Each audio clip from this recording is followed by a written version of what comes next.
नमस्कार मित्रांनो, स्वागत आहे तुमचं आजच्या मिनी ब्लॉगमध्ये. तर विषय असा झालेला 2-3 दिवस लग्न होते दीदीचं आणि बाकी आमच्या मम्मीचा फोन हरवलेला त्यामुळे मला मिनी ब्लॉग शूट करता आला त्या घाई गडबडीमध्ये. तर आजपासून पुन्हा आपण चालू करतो मिनी ब्लॉग. तर आज सकाळी आम्ही चाललेलो आहोत गाडी घेऊन टेस्ट ड्राईव्हला. कारण जसं तुम्ही लास्ट ब्लॉगमध्ये पाहिलं होतं, एक मेकॅनिक येऊन आमची गाडी दुरुस्त करून गेला होता. तर त्याने सांगितलेलं की गाडी ओके आहे, पण आम्ही टेस्ट ड्राईव्ह देऊन आलो तर आम्हाला समजलं की गाडी ओके नव्हती. म्हणून गाडी पुन्हा पार्किंगमध्ये लावून आम्ही घरी निघालो. कॉलेजला जायचं होतं म्हणून प्रज्वल घरी आला होता. थोड्या वेळाने बिल्डिंगमधून गाडी काढली व आम्ही दोघेही कॉलेजला जायला निघालो. लास्ट टाइम म्हसा यात्रेला गेलो होतो तेव्हा मावशीकडून काय डबे आणले होते. मावशी फोन करून ओरडत होती की डबे आण, म्हणून आज मावशीकडे जायचा बेत आखला होता.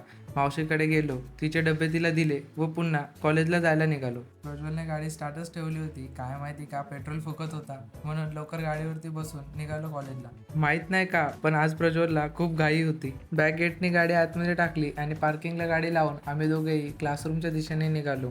पण जाताना झालं असं काही की ग्राउंडमध्ये मला मुलं व्हॉलीबॉल खेळताना दिसली. त्यांना पाहून मी स्वतःला आवरलं नाही. एक मॅच खेळून मी पण माझ्या लेक्चरला जायला निघालो. उशीर झाला होता म्हणून धावत धावत क्लासमध्ये पोहोचलो. पटापट पोहोचून पाहिलं तर मॅम त्यांच्या केबिनमध्ये होत्या. लेक्चर स्टार्ट झाला नव्हता. थोड्या वेळाने मॅम आल्या व लेक्चर स्टार्ट झालं.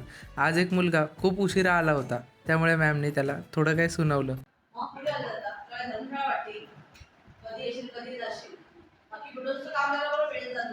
माहीत नाही का, पण त्याला मॅमने आज खूप सुनावलं व लेक्चरलाही बसून दिलं नाही. लेक्चर संपला आणि लेक्चर संपल्यानंतर आम्ही आमच्या घरी जायचा प्लॅन बनवला. आम्ही घरी जायला निघालो. घरी जायच्या अगोदर आम्ही तिघांनी फ्रँकी पार्टी केली, स्पॉन्सर बाय.